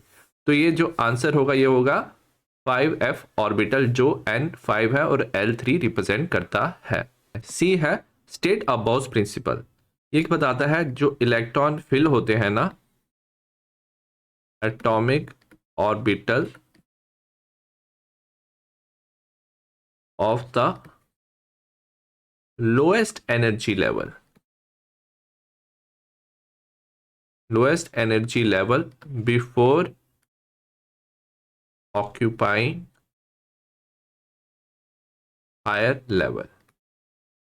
जो इलेक्ट्रॉन है पहले लोअर एनर्जी लेवल में जाते हैं, फिर हायर एनर्जी लेवल में जाते हैं। और अगर हम बात करें जो इलेक्ट्रॉन फिल होते हैं वो होते हैं in increasing order of their energy. ठीक है, तो जैसे जैसे ऑर्बिटल की एनर्जी इंक्रीज होती है वैसे वैसे इलेक्ट्रॉन फिल होते हैं, तो इसे अबाउ प्रिंसिपल कहते हैं। Calculate the wave number of yellow radiation having the wavelength. जो वेव नंबर होता है ना, अगर हम बात करें वेव नंबर की, ठीक है, ये होता है हमारा 1/λ के इक्वल होता है। 1/λ की वैल्यू कितना दिया है, 5800 एंगस्ट्रॉम होता है 10⁻⁻10। ठीक है, इसे आप कैलकुलेट करोगे तो आपका आंसर आ जाएगा 1.72 10⁻6 पर मीटर। तो ये वेव नंबर है। 32 के ए पार्ट की बात करेंगे। Right 2 type of hydrogen bonding with its example. Hydrogen bonding की 2 टाइप होती है, एक होता है इंट्रामॉलिक्यूलर। इंट्रामॉलिक्यूलर क्या होता है, हाइड्रोजन बॉन्डिंग होता है। ठीक है, ये क्या होता है, it occur with in same molecule. एक ही मॉलिक्यूल के अंदर जब हाइड्रोजन बॉन्डिंग हो तो उसे इंट्रामॉलिक्यूलर कहते हैं। एग्जांपल हम लेते हैं ऑर्थो नाइट्रोफिनोल की। ठीक है, इसका हम स्ट्रक्चर बना लेते हैं। ठीक है, तो यहाँ पे हमारा स्ट्रक्चर है ये, यहाँ पे क्या हमारा N डबल बॉन्ड O। ठीक है, यहाँ पे क्या है हमारा OH है। अब क्या हो रहा है, यहाँ पे NO2 ग्रुप है, यहाँ पे OH ग्रुप है, दोनों के बीच में यहाँ पे क्या बन रहा है, हाइड्रोजन बॉन्ड बन रहा है। तो एक ही मॉलिक्यूल के अंदर हाइड्रोजन बॉन्ड बन रहा है, तो इसे इंटरमॉलिक्यूलर हाइड्रोजन बॉन्ड कहेंगे। वेरस बी पार्ट है इंटरमॉलिक्यूलर हाइड्रोजन बॉन्ड। ठीक है, ये किसके बीच में होता है, टू सेपरेट मॉलिक्यूल्स के बीच में। जब दो सेपरेट मॉलिक्यूल्स के बीच में हाइड्रोजन बॉन्ड होता है इसे इंटरमॉलिक्यूलर कहते हैं। वाटर हो सकता है, इसका अमोनिया एग्जांपल है। अनदर एग्जांपल हम देख सकते हैं जैसे HF है, HF के 2 मॉलिक्यूल हैं, तो इसमें क्या होगा, हाइड्रोजन और फ्लोरीन के बीच में यहाँ पे डेल्टा पॉजिटिव, यहाँ पे डेल्टा नेगेटिव चार्ज है, दोनों के बीच में हाइड्रोजन बॉन्ड हो सकता है, तो इसे बोलते हैं बिटवीन 2 मॉलिक्यूल सेम और डिफरेंट हो सकते हैं, इसे इंटरमॉलिक्यूलर हाइड्रोजन बॉन्ड कहेंगे। ठीक है, ये हमारा ए था। अब बी जो क्वेश्चन है वो क्या दिया हुआ है, दो the NH3 involve sp3 hybridization is shape is pyramidal explain with the help of VSEPR theory. अगर हम NH3 की बात करें ना, ठीक है, NH3 में याद रखना क्या होता है, 1 लोन पेयर ऑफ इलेक्ट्रॉन होता है। एक लोन पेयर होने की वजह से याद रखना जो लोन पेयर और बॉन्ड पेयर रिपल्शन होती है ना, ठीक है, वो ना ग्रेटर होता है than the bond pair repulsion.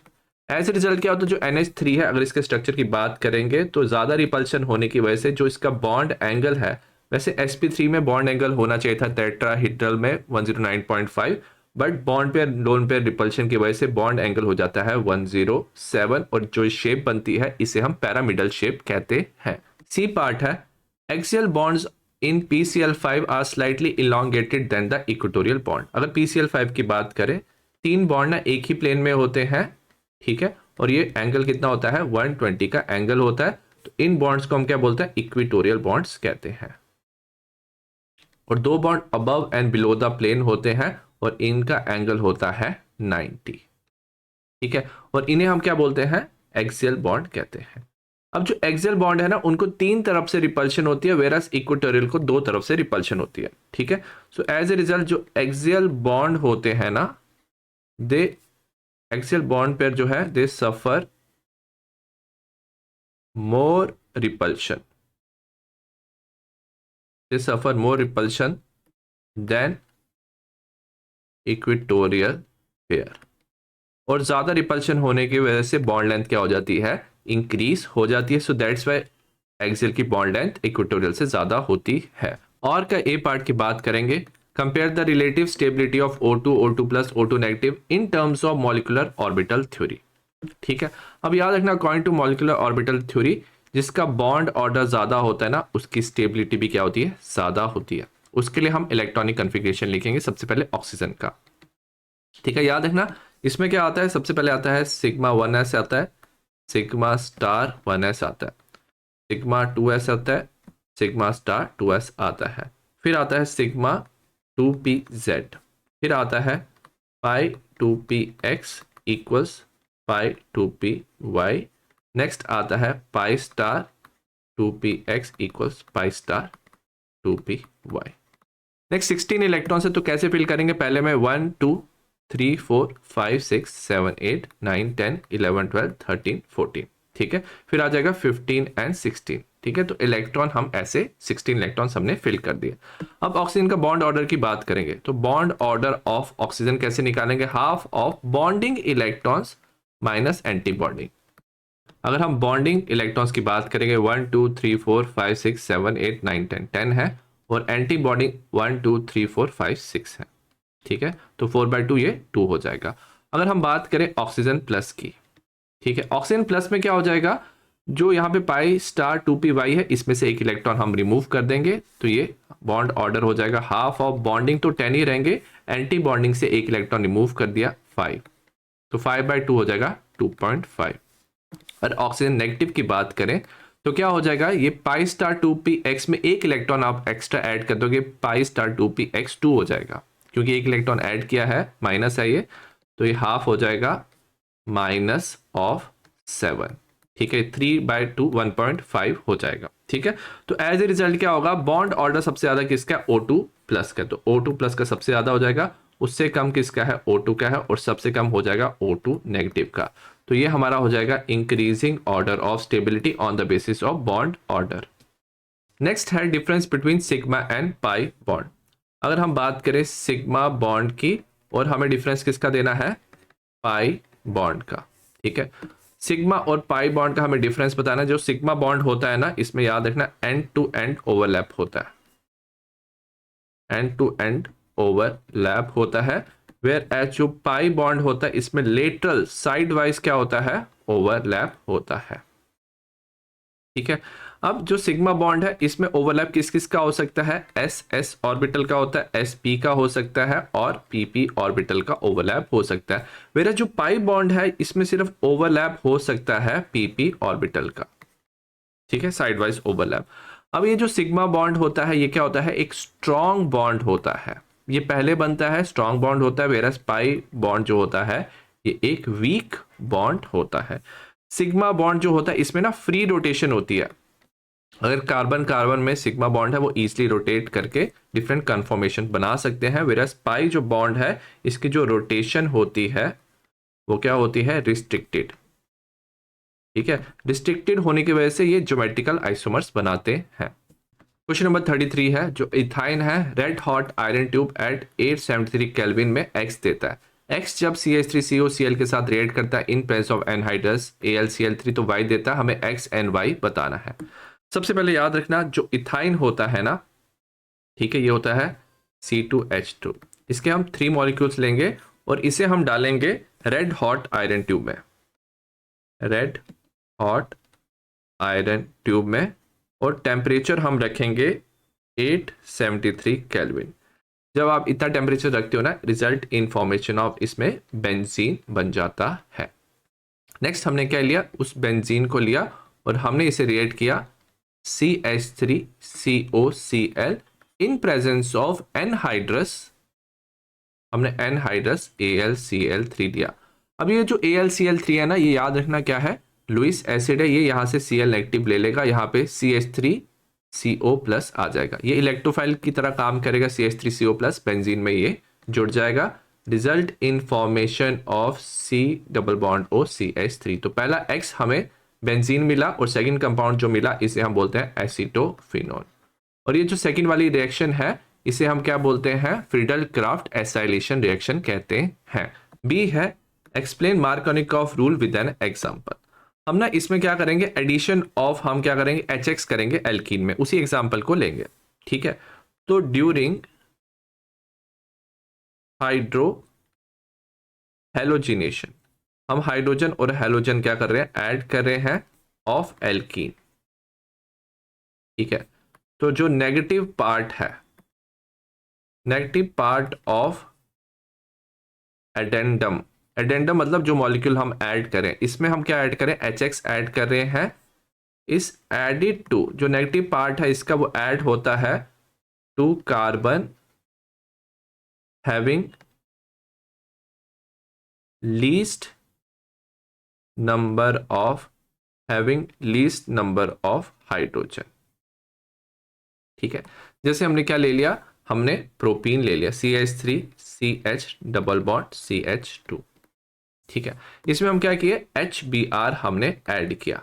तो according to the Markovnikov rule जो HBr है इसका नेगेटिव पार्ट क्या है, Br नेगेटिव, ये उस कार्बन पे जुड़ेगा जिसमें क्या है, लेस नंबर ऑफ हाइड्रोजन है इन डबल बॉन्ड, तो इस वाले कार्बन पे ये जुड़ेगा और हाइड्रोजन दूसरे वाले कार्बन पे जुड़ेगा, result in formation of CH3 CHBr CH3। तो हमारा जो कंपाउंड ज्यादा क्वांटिटी में बनेगा वो बनेगा 2 ब्रोमो प्रोपेन। ठीक है, तो ये है मार्कोनिकॉफ प्रिंसिपल। नेक्स्ट दिया कन्वर्ट फिनॉल टू बेंजीन। अगर आपको फिनॉल को बेंजीन में कन्वर्ट करना है तो आप क्या कर सकते हो, मैं साइड पे लिख रहा हूं, आपने क्या लिया है, फिनॉल लिया है। ठीक है, अगर आपको इसको बेंजीन में कन्वर्ट करना है तो आप लेते हो जिंक डस्ट, जिंक डस्ट के साथ इसे रिएक्ट करते हो। जिंक डस्ट के साथ रिएक्ट करोगे ना तो बेंजीन के साथ क्या बन जाता है, ZnO बन जाता है, तो इससे आप फिनॉल को बेंजीन में कन्वर्ट कर सकते हो। और है define isomerism, right the structural isomer of hexane, arrange them in increasing order of their boiling point. ठीक है, सबसे पहले आइसोमेरिज्म क्या होता है, to or more compounds, two or more compounds having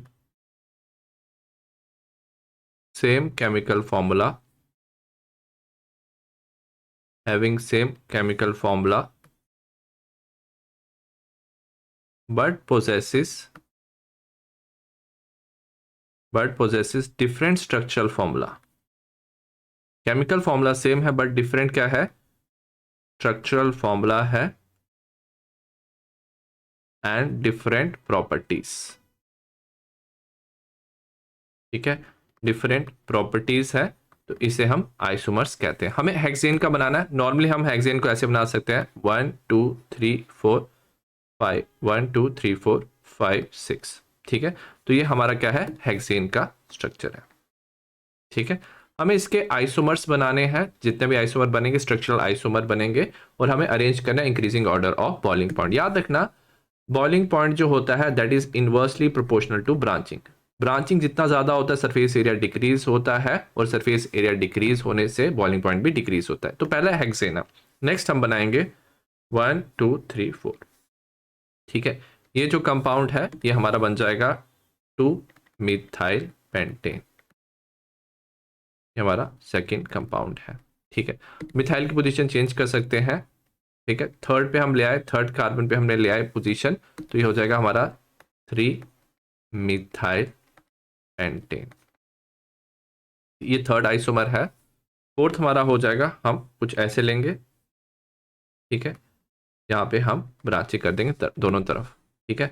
अब हम नंबरिंग करेंगे 1 2 3 4 नंबरिंग कर सकते हैं, तो हो जाएगा 2 3 डाई मिथाइल ये ब्यूटेन हो जाएगा, ठीक है। नेक्स्ट हम करेंगे, हम ऐसे कर सकते हैं, कंपाउंड एक ऐसे लेंगे, एक ही में हम दो ब्रांचिंग डाल देंगे, नंबरिंग हम करेंगे 1 2 3 4, ये हो जाएगा हमारा 2 2 डाई मिथाइल ब्यूटेन, ठीक है।